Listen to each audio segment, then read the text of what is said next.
I got some. You got it.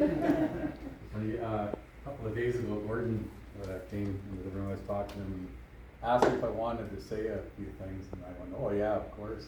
You know, and my first thought was, "Oh my goodness, all the things I've experienced with this guy." You know, as a matter of fact, Gary, I have known you now for 15,061 days. We go back, right back to my first week at Telesat. I started April Fool's Day, 1985. And on April 5th, the Friday, I find myself with Gary heading up to Will Cove. Oh, yeah.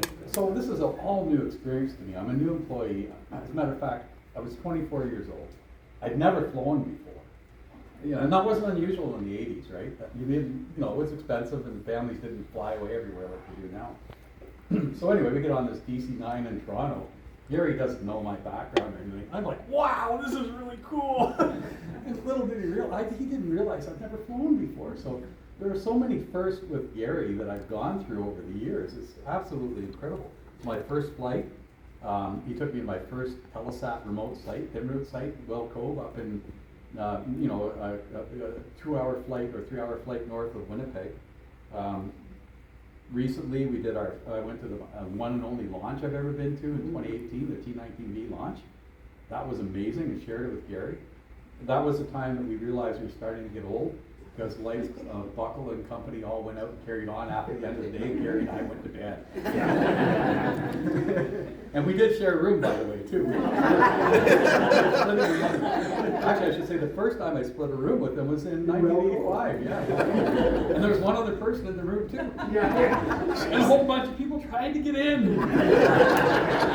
Gary reminded me that, you know, I put the dresser in front of the door to try and keep these people out. This was my first day 5 with Telesat. Yeah, so he showed me the way.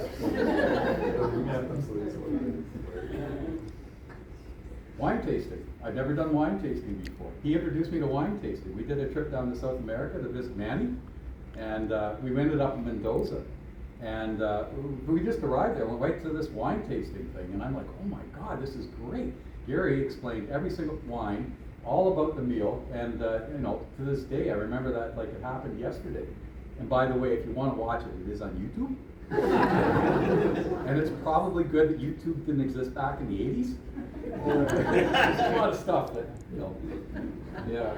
But there is one video from like about 1995, which is one of the other things that Gary has brought to my life, is the love of aviation. I've always loved aviation, everything space, but having a pilot that I work with as a boss, as a co-worker, and man, you know, it's just, you know, anytime I could get to talk about aviation with Gary, I did. And I learned so much from him. And I've done many flights with him too as well.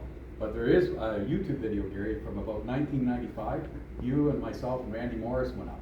And it was shortly after I bought the house I'm in now. And Gary's doing circles over the property so I can look down and see it, right? So, you know, this is amazing, right? One thing you guys might not be aware of, this is on YouTube too as well.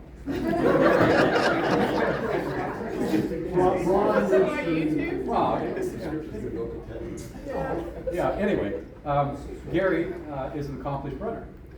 And no, I have in my mind, I can envision you right now running by the Parliament building. You know, we did this Ottawa race weekend, and Gary worked his way up and did a 5K run. So he's got an official time at the Ottawa race weekend doing a 5K run. That was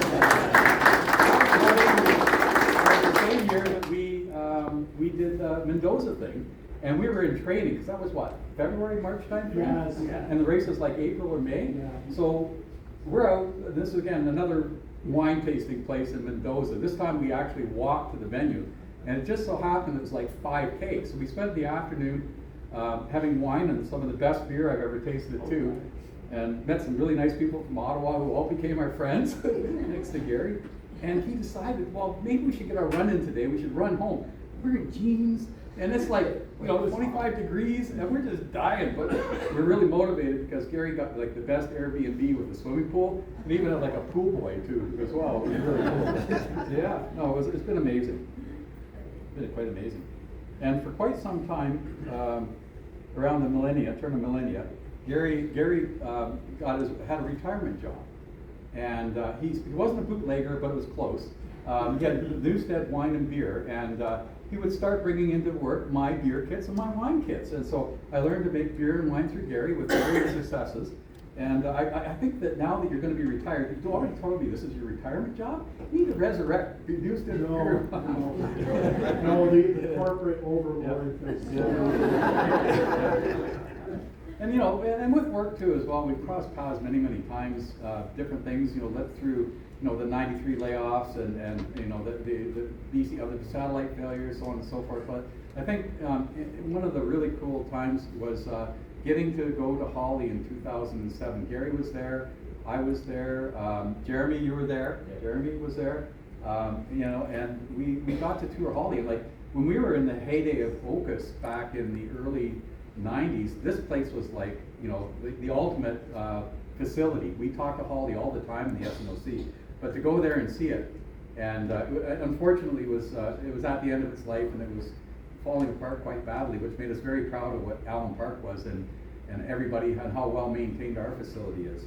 So yeah, no, it's a lot of stuff at work, a lot of stuff you know, outside of work, but you know, and then following everything that you've done through the years too. So Gordon and Gary or Gordon, you guys all touched on the various things that he did. I don't remember you as an SNOC tech, ironically enough. You were, how long did you do that for? It wasn't that long, was it? Well, Yeah. I started in remotes, and I was an SNOC tech for probably about 3 years. Yeah. Okay. Yeah. Yeah. Picture him lying back in one of those chairs with his feet up 91, on the counter. Okay. Yeah, no, it's so long ago though, you know, it's hard to remember all the details. I remember in APKS, and then I remember when he became my boss, which was fantastic, you know, and really enjoyed that time. And to see what you've done since then, it's just amazing, the career that you built. Absolutely amazing. And of course, all about the storytelling. Everybody's got to mention about the storytelling. I've heard so many stories about the farm in Gorey, and all the farm stories, and growing up as a teenager in the Gorey area and high school and all that. And air cadets in Germany too as well. You guys have probably heard some of those stories. And they were fantastic stories. And to this day, I'm still hearing new stories that I've never heard before. It's amazing. No, it is awesome. It's absolutely awesome. It's absolutely amazing.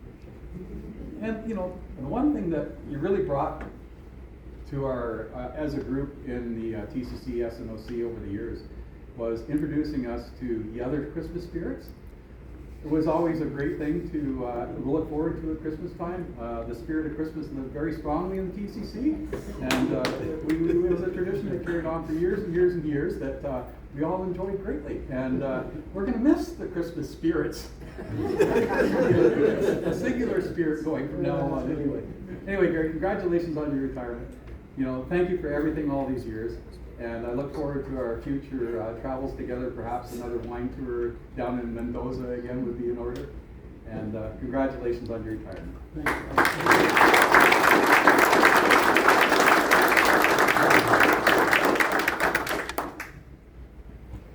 Okay, I think we're going to have Gary come up and maybe get you to open up the gifts, and then Gary